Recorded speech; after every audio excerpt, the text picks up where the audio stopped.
یہ جو صلح کی کہانیاں آپ سنتے ہیں، صلح ایسے نہیں ہوتے۔ دشمن جب اپنے گھٹنوں پہ آتا ہے تب صلح کی بات کرتا ہے، جب دیکھ لیتا ہے میرا زور اب ان پہ زیادہ نہیں چل رہا تب وہ صلح کی باتیں کرتا ہے۔ تو یہ تعلیم اہل بیت کا کمال ہے، ہمارا کمال نہیں ہے، یہ تعلیم اہل بیت کا کمال ہے، یہ جذبہ حسین کا کمال ہے، یہ طرز زندگی حسین کا کمال ہے کہ جب ایسی زندگی گزارو گے تو خدا عزت عطا کرے گا، لیکن اگر حسین کے راستے سے ہٹو گے تو ذلتوں میں گر جاؤ گے۔ تو پہلی آیت کہ ہم قصے اس لیے سناتے ہیں تاکہ عبرت حاصل کر کے دلوں کو مضبوط کیا جائے، حق و باطل کی پہچان کی جائے، دوسرا لوگوں کو نصیحت کی جائے، تیسرا اللہ کے اولیاء کا ذکر کی جائے۔ دوسری قرآن کی آیت وَمَن يُعَظِّمْ شَعَائِرَ اللَّهِ فَهِيَ مِن تَقْوَى الْقُلُوبِ، جو اللہ کے شاعر کی عزت کرتا ہے یہ تقوی الہی کی نشانی ہے۔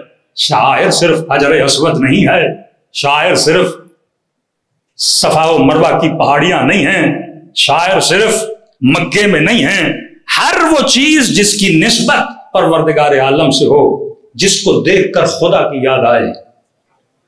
کیوں فرمایا النظر الی وجہ علی عبادہ، علی کے چہرے کو دیکھنا عبادت ہے۔ ان کی نظر میں تو سجدہ عبادت، نماز عبادت، روزہ عبادت، حج عبادت، تو یہ کیا ہے کہ علی کے چہرے کو دیکھنا عبادت ہے، کعبے کو دیکھنا عبادت ہے۔ ارے اینٹوں کو دیکھنے سے کیا ہوتا ہے؟ ہاں کہ ان اینٹوں کو دیکھنے سے اگر خدا یاد آئے تو یہ شاعر اللہ ہے، علی کو دیکھنے سے خدا یاد آئے یہ شاعر اللہ ہے۔ کہ آج معاشرے کو بے عقلی نے گھیرا ہوا ہے۔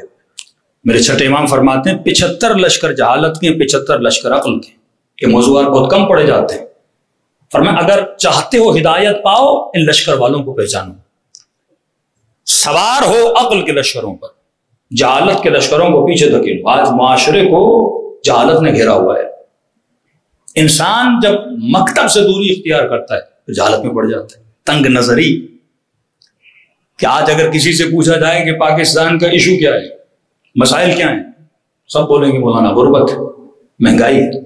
دیندار بولے گا بے حیائی ہے، بے عفتی ہے، انتشار ہے، سیاسی انتشار، قومی انتشار، تفرقہ وارانہ باتیں، یہ ملکی مسائل ہیں۔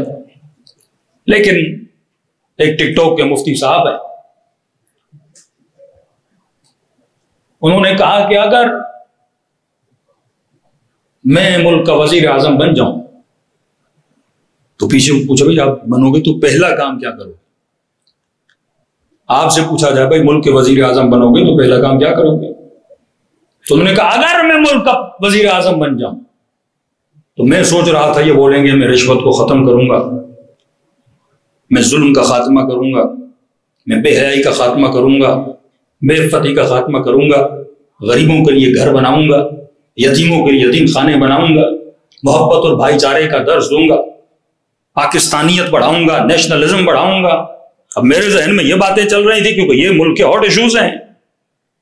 لیکن انہوں نے کہا اگر میں ملک کا وزیر اعظم بن جاؤں سب سے پہلا یہ کام کروں گا میں مزاروں کو گراؤں گا۔ جب دیمک لگ جائے نا انسان کے دماغ کو، ایک ہی جگہ پہ بچپن سے ان کا دماغ اٹکا ہوا ہے، یعنی عالم و آدم کا مسئلہ یہ ہے کہ مزار بنا ہوا ہے، چلو تم گرا دو گے کیا مسلمان بن جائے گا؟ کیا رشوت ختم ہو جائے گی؟ کیونکہ جب دماغ انسان کا نقال بن جائے، زیادہ سوچے نہ، غور و فکر نہ کرے، کیونکہ یہ جو چھوٹے چھوٹے بچے ہوتے ہیں ان کو مدرسے میں لے جاتے ہیں اور بچپن سے ایک ہی چیز رٹوائی جاتی ہے۔ ایک ٹیکنیک ذہن میں یاد رکھیے،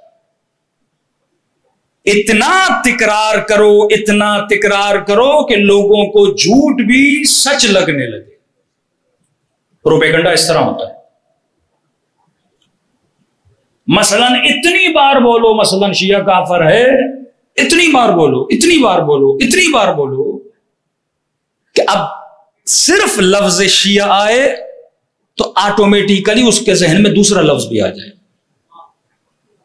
سیاسی جماعتوں کی چپکلش میں آپ نے یہ حربہ ضرور دیکھا ہوگا کہ مد مخالف والا سیاستدان اپنے دوسرے سیاستدان کو بولتا تھا یہ چور ہے مثلا، اور خان صاحب نے اتنا بولا کہ نون لیگ کے جلسے میں جب نعرہ لگتا تھا تو ان کے لوگ بھی بولتے تھے چور ہے. پھر بعد میں بولتے تھے ہم نے کیا بول دیا. ڈیزل کا نعرہ اتنا لگا کہ ان کے اپنے مولوی بعض اوقات غلطی سے ڈیزل بول دیتے تھے. ایک چیز کو اتنا ریپیٹ کرو کہ وہ ذہنوں کا نقش بن جائے. سوال یہ نہیں کہ آپ کو کافر بنایا جائے، کہ نہیں اتنا بولو کہ عوام الناس جب یہ سنیں تو وہ بولے ہاں یہ ہیں. تصورات کو، انسان کی ذہنیت کو اس پروپیگنڈے سے کیا کر دو، بدل دو. تو جب یہ مدرسوں میں جاتے ہیں، بچپن سے ان کی تربیت ہوتی ہے تو یہی بولا جاتا ہے مزار شرک ہے، مزار شرک ہے، مزار شرک ہے. مزار گر گیا تو سمجھو دنیا آباد ہو گئی. اچھا اس بندے خدا سے پوچھا جائے مزار میں ہوتا کیا ہے؟ اتنی دشمنی مزار سے ہے کیوں بھائی؟ کیونکہ آج تک کسی مسلمان نے جب حدیثیں ہم لیتے ہیں نا، ہم یہ نہیں دیکھتے حدیث بتانے والا کون ہے. اس پہ سنگل 1 منٹ کے لیے کوئی نہیں سوچتا.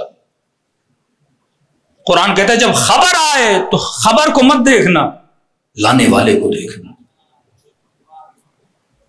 ہمارے یہاں واٹس ایپ پہ کوئی خبر آئی، موبائل پہ کوئی خبر آئی، مجال ہے جو بندہ تحقیق کرے. دوسرا کام یہ ہوتا ہے اس کو فارورڈ کرنا ہے سب کی طرف. یہ حمقاء کی نشانی، احمق لوگوں کی نشانی. کتنی حدیثیں جعل ہوئیں. ایک تو حدیثیں آپ مسلم اور بخاری سے لاتے ہو کہ مزاروں کو گرایا جائے. تمہیں کیا پتا وہ حدیث جعل نہیں ہے، وہ سچی ہے یا جھوٹی ہے؟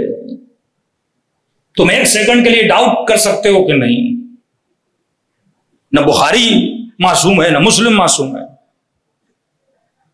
المستدرک جب حاکم نے لکھی تو اس نے کہا کہ بخاری صاحب نے یہ روایتیں جن راویوں سے لائی اور بولا ہے کہ یہ راوی صحیح تھے تو لہذا روایتیں صحیح ہیں. تو اس نے کہا میں ایک اور کتاب لکھتا ہوں جس میں انہی راویوں کی روایتیں ہیں، پھر ان کو تم نے کیوں نکالا ہے؟ اگر مسلم اور بخاری آپ کے لیے مستند ہیں تو کیا حضرت جعفر صادق مستند نہیں؟ وہاں لکھا ہوا ہے کہ ہم نے زندگی میں حدیثوں کا جو سورس لینا ہے وہ ایک ہی ہوگا، دوسرا نہیں ہوگا. اگر ہمارے لیے سورس اہل بیت رسول ہیں، امام ابو حنیفہ کے استاد امام جعفر صادق جب وہ زیارت امام حسین کی فضیلت بیان کر رہے ہیں، جابر انصاری صحابی رسول خدا کے پہلے زائر امام حسین جا کے بنتے ہیں. اتنی روایتیں رسول خدا سے سلسلے اہل بیت سے ہماری طرف ملتی ہیں. اس دن میں نے کہا امام ہادی اپنے صحابی کو پیسے دیتے ہیں، جا تحت قبۃ الحسین، حسین کے روزے کے نیچے جا کر دعا کر، خدا وہاں پہ مانگی ہوئی دعا کو کبھی رد نہیں کرتا. تو کیا اولاد رسول کو پتا نہیں تھا؟ دوسری بات، اگر کسی چیز کو اسلام حکم دیتا ہے گراؤ تو ریزن کیا ہے؟ ریزن تو تلاش کرو نا. کا شرک ہوتا ہے مزارات پہ، کیا شرک ہوتا ہے؟ ایسا شرک کی تعریف کیا؟ شرک بولا کیسے جاتا ہے؟ اللہ کے علاوہ کسی کی عبادت کی جائے شرک ہے. اللہ کے علاوہ کسی کو مسبب الاسباب مانا جائے شرک ہے. رہی دوسری بات، اگر کوئی کسی مزار پہ جا کے سجدہ بھی کرتا ہے تو اس بندے کی جہالت ہے، مزار کا کیا قصور ہے؟ تم بندے کی تربیت کرو نا، مزار کیوں گرا رہے ہو؟ یہ تو بالکل ایسے ہے کوئی ان پڑھ مسلمان مکے چلا جائے، حجر اسود کو پکڑ کے بولے مجھے بیٹا دے، مجھے اولاد دے، میرے قرضے دور کروا. تو کیا یہ مفتی کل جا کے حجر اسود کو توڑے گا یا اس جاہل کو تعلیم دے گا؟ جہلا ہر معاشرے میں ہوتے ہیں. علماء کا کام ہے کہ لوگوں کی جہالت کو دور کریں، نہ کہ شاعر اللہ کے گرانے کی باتیں کریں. اور یہ بول دینا اگر رسول کا مزار مسلمانوں کے ہاتھ میں ہوتا تو کیا ہوتا؟ کیا ہوتا؟ عزت کرتے، احترام کرتے، تکریم کرتے.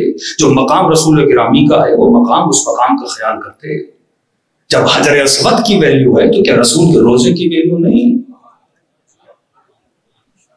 یہ شاعر اللہ ہے. شاعر اللہ کا احترام من تقوی القلوب ہے، یہ تقوی الہی ہے. حسین کا نام بلند کرنے سے خدا کا نام بلند ہوتا ہے. کتنے لوگ ان مجلسوں کے نتیجے میں نمازی بنتے ہیں، کتنی خواتین ان مجلسوں میں آنے کے بعد باحجاب بنتی ہیں، کتنے لوگوں کے دلوں میں مجلسوں کے بعد خوف پروردگار عالم پیدا ہوتا ہے. آؤ دیکھو عراق میں، وہاں پر بھی تو روزے موجود ہیں.